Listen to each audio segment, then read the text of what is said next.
That's my grocery money, but you need it more than I do. Mary didn't think much of those words when she said them. Just a rainy night. Just a stranger in trouble. Just a crumpled $20 bill, handed over with tired hands and a soft smile. But she had no way of knowing that one small moment would ripple through time and come back to her in a way she could never have imagined. Hey everyone, welcome back to Tales Unveiled. Today's story is about compassion memory and how one quiet act can echo across decades. Let's jump in. Mary Thompson was 68 years old and living in the same modest house in Cedar Grove where she had raised her 3 kids. Time had not been kind to the place. The roof had begun to leak. The porch steps wobbled dangerously, and yellow paint, once warm and sunny, had faded into a tired gray. The garden she and her late husband had once tended with care had become a jungle of weeds. She still loved it, though. Every cracked board, every creaky floor held memories she refused to leave behind. Money was tight. Her pension barely covered the essentials. Repairs? They were a fantasy. But Mary had always made do. She always had, ever since 1982, when life really knocked the wind out of her. That year, her husband David, a local police officer, was killed in the line of duty. He died protecting a family during a home invasion. The town held a hero's funeral. Flags were lowered. Speeches were made. But medals and eulogies didn't keep the heat on or fill little bellies with food. With 3 kids under 10, Mary had no time to grieve. She cleaned houses by day and typed term papers by night. And yet, even during those darkest days, Mary never forgot what it meant to be helped. A neighbor dropping off a lasagna, a bag of hand-me-downs on her porch. The kindness of others had kept her afloat, and she tried to pass it on in small ways.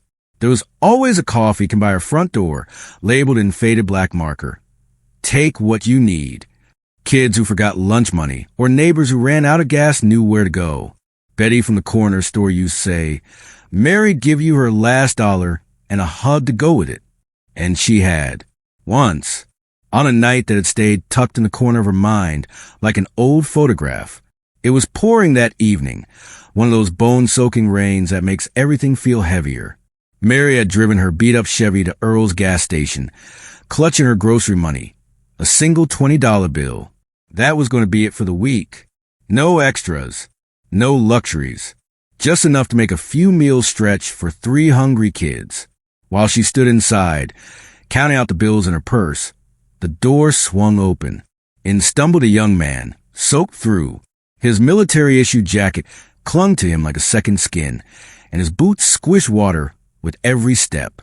Please, he said to the clerk, voice desperate. I lost my wallet. I have to get back tonight. It's important. I can mail you the money. The clerk didn't even blink. No money, no gas. Sorry. Rules. Mary looked at the young man. He looked exhausted. His eyes were wide with panic, but he stood tall, jaw clenched, trying to keep it together. Something about him reminded her of David in his academy days. The posture, the resolve, the weight of a promise behind his eyes. She stepped forward. Take this, she said, handing him her $20 bill. The man shook his head. Ma'am, I can't. That's too much. Mary just smiled. Someone helped me once, she replied quietly. Now it's my turn. Get where you need to go. Be safe. She never told her kids. That week, they ate peanut butter sandwiches and watered-down soup. She didn't regret it. But she also never knew what became of that young man. Years rolled by. Her children grew up and moved out. One of them, her son Tom, followed David's footsteps into the army. Mary stayed in the old house, too full of memories to leave. Then, one quiet morning, everything changed. Mary was out front, trying to fix the railing on her porch, when she heard a deep rumble in the distance. At first, she thought it was thunder, but it kept growing. Louder, heavier, and then she saw them. 3 massive military Humvees rolled onto her street, kicking up dust and drawing curious eyes from neighbors. Behind them came flatbed trucks loaded with supplies. More vehicles followed, so many that the whole block began to buzz. Mary's heart began to race. Her son. Had something happened to Tom? She stood frozen on her porch as the lead vehicle stopped in front of her house. A tall man in a dress uniform stepped out. His silver hair gleamed in the sunlight, and his posture was impossibly straight. Metals glinted across his chest. "Mrs. Thompson?" he called gently, walking up the path. "Yes," she replied, clutching the porch rail with trembling hands. "Is it my son? Is Tom okay?" The man smiled kindly. "Your son is just fine, ma'am." He came closer, and there was something familiar about him. The curve of his smile, the calm in his eyes. And then he said something that froze her in place. "I'm General James Cooper, and I've been looking for you for a very long time." Mary stared at him, confused. 40 years ago," he continued, "you were at Earl's gas station. It was raining. A young man needed help, and you gave him your last $20. The memory hit her like a lightning bolt. She gasped. "That was you?" she whispered. He nodded. "I was a young Marine, trying to get back to base before deployment. You didn't ask for anything. You just helped." Mary sat down on the steps, her legs too weak to hold her. "Did you make it?" she asked softly. "Were you on time?" 10 minutes to spare," he replied, smiling. "The next morning, I was deployed to Lebanon. That night changed everything for me. I made a promise to never forget what kindness looks like." Behind him, men in fatigues had started unloading equipment from the trucks. Others were already examining her porch and roof. Mary blinked, confused. What's going on?" The general turned and gestured to the crew. "You see, ma'am, turns out a lot of Marines come from Cedar Grove, and when they heard about the widow who once gave her last 20 to help one of their own, well, let's just say Marines take care of their own, and that includes the people who take care of Marines." Mary blinked at the general, her mind struggling to keep up. Marines were swarming her yard, measuring, lifting, hammering, hauling. Betty from next door appeared with a box of donuts and a thermos of coffee, her eyes wide with wonder and a few tears already sliding down her cheek. "I told you," Betty whispered, nudging Mary's shoulder. "Give that woman your last $1, and she'll still offer you a place at her table." Mary turned back to the general. "But why now? Why all this?" He looked around at the men now inspecting her roof and pulling weeds from her neglected garden. "Because you gave freely when you had so little," he said, "and because some debts take a lifetime to repay." She watched as 2 men, one older with a salt and pepper beard, the other barely old enough to shave, hoisted lumber onto their shoulders and disappeared around the side of the house. More Marines were unloading paint cans, tarps, toolkits. Her porch, her roof, her roses. They were all about to be given a second chance. "But this is too much," Mary whispered. The general chuckled. "You'd be surprised how far kindness travels, and how many people it touches along the way." He pointed across the yard. "That's Master Sergeant Phillips. He's a contractor now. And Captain Rodriguez runs a landscaping business. Lieutenant Walker, master electrician.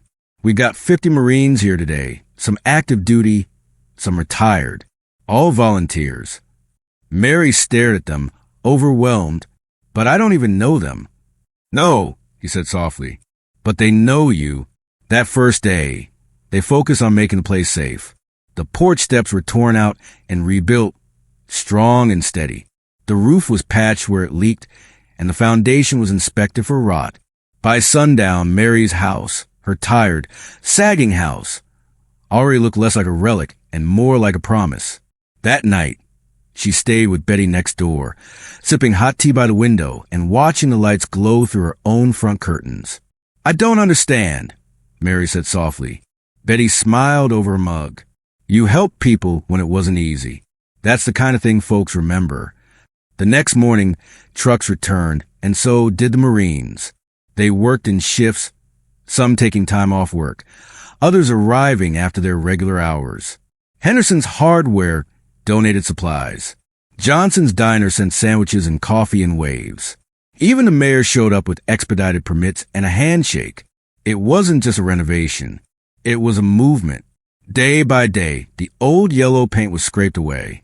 Mary stood by as one of the younger Marines held up a swatch of paint, the exact shade of yellow from her wedding photo. "How did you get this?" she asked, awestruck. "Your son Tom sent it," the Marine said with a grin. "Said it was your favorite." Her garden was next. Out came the weeds, the cracked bird bath, the rusted tomato cages. In went fresh soil, trimmed hedges, and new rose bushes. Roses that looked just like the ones she and David had planted that first spring they moved in. A wooden arch was placed near the walkway, and soon, climbing roses would bloom across it like an archway of memory. One evening, General Cooper knocked on Betty's door and asked Mary to come outside. She stepped out and gasped. Several Marines were carrying something large and wooden from the garage, her old porch swing. David had built it the summer before he died. It had been weathered, warped, forgotten. Now it was gleaming. The wood had been sanded and restained, the chains replaced, the seat reinforced. The general stepped forward. "We found this in the back of your garage. Some of the boys stayed up late restoring it." Mary ran her fingers over the smooth armrest. "How did you know it meant something to me?" He smiled. "Tom told me. Said it was his favorite place as a kid, that you used to tell him stories there until he fell asleep." She sank slowly onto the swing, letting it creak gently beneath her. Her hands trembled as they gripped the chains. So many summer nights had passed like this. David beside her, children playing on the lawn, fireflies blinking under the porch light. "I don't know what to say," she whispered. "You don't need to say anything," the general said, stepping back to let her have the moment. In the days that followed, neighbors stopped by with casseroles and flowers.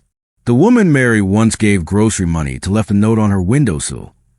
"You helped me feed my baby. Thank you." A man Mary hadn't seen in years shook her hand and said, "You helped me get to a job interview when my car ran out of gas. That job saved my life." Everywhere she turned, people had stories. The Marines worked with quiet pride. Each nail, each brushstroke was done with the kind of care reserved for things that mattered. They weren't just fixing a house. They were restoring something deeper, a legacy. On the seventh day, Mary walked out onto her front steps and hardly recognized what she saw. Her house gleamed, freshly painted in that buttery, soft yellow David had loved. The roof looked strong. The porch was sturdy. Her garden was alive again, buzzing with bees and blooming with roses. At the center of it all was that old porch swing, swaying gently in the breeze. General Cooper stood beside her. "Why all this?" she asked quietly. It was just $20. He turned to her with a look that held 40 years of gratitude. "Because that night, you taught a young Marine something that no training could," he said. "That compassion doesn't wait for convenience. That the smallest act of service can have the greatest impact. You changed the trajectory of my life. And now, we just wanted to say thank you." He handed her a small box, neatly wrapped in brown paper. She opened it slowly and found a coffee can inside, painted in the colors of the Marine Corps. "What's this?" she asked. He smiled. "We started a fund. That will never be empty again, so you can keep helping others without it costing you." Mary didn't speak for a long moment. She just held the can, fingers brushing the fresh paint. Then she nodded. "Thank you," she said simply. And for the first time in years, she cried. Not from pain or grief or loneliness, but from the kind of joy that only arrives when the past finally comes home. The days that followed felt like something out of a storybook, a story Mary never imagined she'd be the center of. Neighbors dropped off fresh muffins, hand-drawn cards, flowers clipped from their own yards. Children she'd once taught at the local elementary school, now adults with kids of their own, stopped by to see her, to hug her, to say thank you. Some left quietly folded notes in her mailbox. "You gave me a backpack when I couldn't afford one. You let me sit on your porch when things were bad at home. You told me I mattered when nobody else did." Mary read each one as if it were a sacred letter, storing them in a shoebox she kept beside her bed. She had never thought much of the little things she'd done for others. But now, she realized they hadn't been little at all. And then there were the Marines. Every morning, they showed up like clockwork, carrying toolboxes, hauling lumber, unloading more rose bushes and sacks of mulch. They weren't just working. They were laughing, teasing each other, trading stories from their deployments. They brought energy to the street, and suddenly the entire neighborhood seemed to wake up. Mrs. DeLuca crossed the way, started baking again, her famous cinnamon bread that hadn't made an appearance in 5 years. Mr. Carter swept off his front steps, pulled weeds from his lawn, and even trimmed the hedges with an enthusiasm no one had seen since 2004. It was as if Mary's porch swing had become the heartbeat of Cedar Grove again. General Cooper visited daily, not always in uniform, sometimes in jeans and a ball cap, helping repaint shutters or installing light fixtures. He and Mary would sit on the swing at dusk, watching the sunlight spill across the garden. Sometimes they talked. Sometimes they didn't. The silence between them was warm, like two old friends who didn't need to fill the space with noise. One evening, as the stars blinked into the sky, Mary turned to him. "Did you ever tell anyone?" she asked. He nodded slowly. "At first, no. I kept that memory to myself. But then one day, I told it during a talk at a leadership summit. Just a short story about a woman, in a rainstorm, who gave a stranger her grocery money. A few Marines came up afterward, said it reminded them of their own hometowns, of people who helped them when they didn't have to." He paused, watching fireflies dance above the lawn. "I realized it wasn't just about me. It was about what kindness teaches us, and what we owe because of it." Mary smiled. "You turned out all right, I guess." He chuckled. "Well, I didn't end up in prison, if that's what you mean." She gave him a playful nudge. The next day, more surprises arrived. A delivery van pulled up carrying a custom-built bench with a plaque. "In honor of Mary Thompson, a seed of kindness grows forever."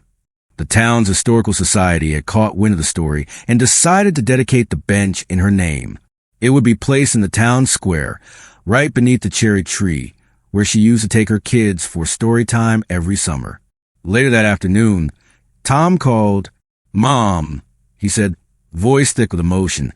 "I knew you were special, but this? You're a legend now." "I'm just your mom," she replied. "Yeah, well," Tom said, chuckling, "you're the mom 50 Marines just rebuilt a house for. That's a little more than just." They talked for a long time, about everything and nothing, about David, about the new roof, about the porch swing, and how good it felt to sit on it again. After they hung up, Mary sat outside, staring up at the stars. She whispered a quiet thank you into the night, not for the house or the garden, but for the moment itself, for being reminded that the love she'd given wasn't lost, that it had taken root in places she couldn't see, and grown into something beautiful. On the final day of work, the Marines held a small ceremony. The general called it Operation Homecoming. A banner was strung across the front yard. Neighbors gathered on their lawns. Music played from a Bluetooth speaker someone rigged to the porch railing. Children ran barefoot through the grass, while grown-ups held paper cups of lemonade and tried not to cry. Mary stepped out onto her brand-new porch to thunderous applause. She blushed, waving it off, but her eyes sparkled behind her glasses. The general stepped forward with a folded flag and a quiet, steady voice. "This flag was flown over the base in your honor," he said, handing it to her. "And this," he turned, gesturing toward the gleaming house, the vibrant garden, the swing now adorned with fresh cushions. "This is what happens when one person decides to make someone else's burden just a little lighter." Mary wiped her eyes with a handkerchief. "I didn't do anything special," she murmured. But the general shook his head. "You did something rare," he said. "You gave without asking. You sacrificed without expecting. You reminded a scared young Marine that there is good in the world. And we've carried that with us ever since." As the ceremony ended, Betty handed Mary a fresh glass of sweet tea and nodded toward the crowd. "Look at that," she said. "You always said the world needs more kindness. Well, seems like it listened." Mary smiled and took a sip. The sun was beginning to set, casting golden light across the porch, the roses, the quiet street now buzzing with life. Later that evening, after the crowd had gone, the sky had turned to deep indigo. Mary sat on the swing one more time. The night was cool, the stars were bright, and everything felt still, like the world was holding its breath in gratitude. She looked down at the coffee can beside her. Someone had already dropped in a $5 bill. folded twice and tucked in with care. She didn't know who it was. She didn't need to. She placed her hand on the can and whispered, "Let's keep it going." And somewhere, perhaps far away, another young person would be helped. Another door would open. Another rainy night would end with hope instead of despair. Because kindness doesn't end. It echoes. It builds. It circles back when you least expect it. Mary knew that now. Not from a sermon or a book or a speech, but from a convoy of Marines, a yellow house, and a swing that still held stories between its slats. In the weeks that followed, Mary Thompson's porch swing became something of a sacred spot. Not just for her, but for everyone who passed by Cedar Grove. Veterans stopped to chat, some in uniform, others in faded ball caps with insignias from wars long past. They'd sit for a moment, touch the edge of the swing, and leave a few words or salute behind. Kids from a neighborhood, some too young to understand the full story, would wave as they rode by on their bikes. "Hi, Miss Mary," they'd call, and she'd wave back with a smile. And that coffee can, it never stayed empty. People dropped in loose change, a few bills, sometimes even folded notes. For gas, if someone needs it. For books, in case there's a student like I was. Because my mom said you helped her once, and now it's our turn. Mary had become the quiet heart of something much bigger than a house renovation. What had started as one stranger repaying a kindness had turned into a chain reaction. Neighbors helping neighbors. Strangers reaching out. Businesses donating time, tools, talent. And not one single person ever asked for recognition. It was Cedar Grove at its best. Every so often, the general would visit. Not always with an entourage or military trucks. Sometimes just with a paper bag from the corner deli and 2 cups of coffee. He and Mary would sit on the swing and talk. About service. About their spouses. About life before the internet. And what kids call music these days. One afternoon, he brought her a small photo album. "I thought you might want to see this," he said. Mary opened it slowly. Inside were photos from the project. Before and after shots of her home. Smiling Marines hammering nails. A time-lapse of the garden being brought back to life. But the last page stopped her. It was a photo she hadn't seen before. The two of them sitting on the porch swing, side by side, hands resting in their laps, her head slightly turned toward him. Someone had captured it from the sidewalk, mid-laughter. At the bottom was a quote, written in careful handwriting. "Kindness plants seeds that bloom long after we're gone." Mary traced her fingers over the picture. "You know," she said softly, "David and I used to dream about growing old on this porch." The general nodded. "Well, maybe you're not alone on it anymore." She smiled, her eyes misty. "You're not wrong." One weekend, a young couple knocked on her door. The woman was pregnant, maybe 7 or 8 months along, and her husband carried a small box. "Hi, Miss Mary," he said nervously. "I don't know if you remember me. My name's Ricky. You helped me once, 12 years ago. I dropped out of school, was working at the gas station down the road. You came in and asked how I was, and I told you the truth, that I felt stuck, like I didn't matter." Mary's brow furrowed, and then her expression softened. "I think I remember. I gave you a little note, didn't I?" He nodded, holding up a faded scrap of paper. "You wrote, 'You matter. Don't let the world tell you otherwise.' I kept it, put it in my wallet. Still have it." The woman beside him smiled. He went back to school, got his degree, and now he teaches 7th grade history. We named our son David. We thought maybe you want to meet him when he gets here. Mary placed her hand to her heart. "I'd be honored." They sat with her for nearly an hour, sharing their story, showing her pictures of the nursery, laughing about how Ricky still had the same lopsided grin he'd had at 17. After they left, Mary sat in the swing a little longer than usual, the note from years ago now resting on her lap. She realized then it was never about one moment. It was about all of them. The hundreds of little things she'd done when no one was watching. The small risks. The unseen sacrifices. They had mattered. One evening, a group of students from the local high school knocked on her door. They'd heard her story in class, read the article that had gone viral online. Their teacher, a former student of Mary's, had made a lesson out of it, about empathy, about community. "Would you speak at our assembly?" one girl asked shyly. "Just talk about what it's like to be kind when you have nothing to give?" Mary chuckled gently. "I had plenty to give, just not in money." The students didn't fully grasp it yet, but they nodded anyway. One of them, a boy with shaggy hair and an oversized hoodie, handed her a rose. "My mom said you helped her when we got evicted. Gave her a place to stay for the night. I was just a baby then, but thanks." Mary took the rose, stunned. "Your mom was Michelle, wasn't she?" He nodded. "I remember. She was brave." He shrugged, but his eyes held more emotion than he'd admit. "So are you." After they left, Mary walked into her living room, now bright and welcoming, and placed a rose in a vase by the window. Later that night, the general returned one last time before deployment. He had orders to head overseas again, brief but important. Before he left, he had one final gift. "This came from the commandant," he said, handing her a framed certificate.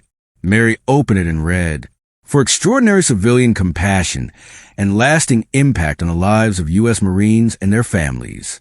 Presented with honor to Mary Thompson, proof that a single act of kindness can echo across generations." She looked up at him, speechless. "You didn't have to do this," she said. "We did," he replied, "because you did." They sat in silence for a while. The night was warm. The porch light flickered softly above them. When he stood to leave, she walked him down the steps, new and solid beneath her feet, and hugged him tightly. "You stay safe," she whispered. "You keep that coffee can full," he replied. She smiled. "I'll try." And as he walked back to his vehicle, Mary sat once more on her swing, watching the taillights disappear into the quiet evening. The summer stretched on, and Mary Thompson's little yellow house on Maple Street bloomed with new life. The roses in her garden exploded with color, reds, pinks, yellows, spilling over the borders like joy that refused to stay contained. The swing on her porch creaked gently in the breeze, always waiting, always inviting. And Mary? She never sat alone. Every day brought someone new to her steps. Some came to give thanks. Some came to ask for advice. Others came just to sit and feel, for a moment, what it meant to be part of something good. Local news outlets had picked up the story first. Then it spread, statewide, nationwide. People wrote letters. Some sent donations. A few even came from other towns just to see the house and say, "I read about you, and I wanted to shake your hand." But Mary never let the spotlight change her. She still kept the coffee can by the door, still baked banana bread on Sundays, still sent handwritten cards to people she hadn't seen in years, just because, one afternoon, a woman in her 30s came by. She was dressed in business clothes, but her eyes were soft and familiar. "I'm sorry to show up unannounced," she said, holding a small bundle wrapped in tissue paper. "I don't think you remember me, but you bought me a winter coat once." Mary tilted her head. "From the church drive?" The woman nodded. "I didn't want to take it. I was too proud. But you looked me in the eye and said, 'Warmth isn't a gift, it's a right.' That coat got me through high school, and I wanted to return the favor." She handed Mary the package. Inside was a beautifully knit scarf, deep blue, with tiny embroidered roses at the ends. "I made it myself," the woman said. "You were the first person who made me feel seen." Mary touched the fabric, her voice catching. "Thank you. That means more than you know." As the sun dipped low that evening, Mary wrapped the scarf around her neck and sat on the porch swing, a book in her lap and a cup of tea in her hand. She had never expected this. All she had done was help someone who needed gas money on a rainy night. She hadn't thought it would ripple out like this, that it would come back, decades later, in waves of gratitude, in tools and paint and rose bushes, in hugs from strangers and stories from old friends. She thought back to that night in 1982. She had been so tired, so stretched thin, and yet something in her refused to say no. Something in her believed that if she could make even one person's day easier, it was worth the sacrifice. And now she knew it had been, because kindness doesn't ask for interest. It doesn't need receipts. It just gives. That same night, as twilight settled in and the crickets began to sing, a letter arrived. No return address. Just her name. Inside was a simple card with a single line, written in confident cursive. Sometimes the smallest candle lights the path home. Thank you for lighting mine. No signature. No clue who sent it. Mary placed it in her shoebox alongside the others. Weeks later, on a quiet Thursday morning, she received a call from the school district. They wanted to name the new library after her. The Mary Thompson Learning Center. The woman on the phone said, almost nervously, We know you're modest, but this story has inspired hundreds of students, and we think your name deserves to be on something that keeps giving just like you did. Mary hesitated. Then she chuckled. Only if you make sure that coffee can stay on the shelves. You got it. And so her name went on a plaque, not to honor fame, but to honor the ordinary magic of everyday compassion. Months passed. Fall arrived, then winter. Marines continued to check in. Some sent Christmas cards. Others came by when they were in town, stopping in for coffee and a cookie, always with a new story, always with fresh memory. One day, a young recruit, barely 19, stood awkwardly on her porch. I just want to meet the woman the general talks about in every speech, he said. Cheeks red. He says you're why he still believes in the world. Mary laughed. Well, tell him to stop making me sound like a saint. I was just a woman trying to feed her kids. The recruit smiled. He says that's what makes it special. And then, as all good things do, the frenzy faded. The attention slowed. The visitors grew fewer. But the swing kept swinging, and the roses kept blooming, and the coffee can never stayed empty for long. One spring morning, Mary sat with her son Tom, now on leave, watching the sun rise over her newly painted fence. He had brought his own kids this time, 2 energetic boys who darted through the garden chasing butterflies. They don't know the whole story yet, he said, nodding toward them. But they will. Mary sipped her tea. Just tell them it started with a rainy night and a stranger who needed gas. Tom looked at her, eyes full of pride. You think that's all it was? She smiled. I think sometimes that's all it needs to be. He reached over and squeezed her hand. They sat together for a while, not needing words. And as the morning warmed and the boys laughed and the roses swayed in the breeze, Mary looked around at the life she'd built. Not from riches or fame, but from small choices, hard days, and quiet love. In the end, it wasn't the $20 that mattered. It was what came after. Because when you give without expecting, when you plant seeds without needing to see the harvest, one day, you just might wake up in a garden you never dreamed would grow. So if you ever pass through Cedar Grove, look for the yellow house with the porch swing. You might see an old woman sipping tea. You might not. But if you walk up to that porch, you'll still find the coffee can sitting right there beside the door. And next to it, a note that reads, if you need it, take it. If you can leave something, and if you're just passing through, sit a moment. Kindness is welcome here. Because Mary Thompson believed something simple, something true, something the world sometimes forgets. The smallest act of kindness can echo for generations.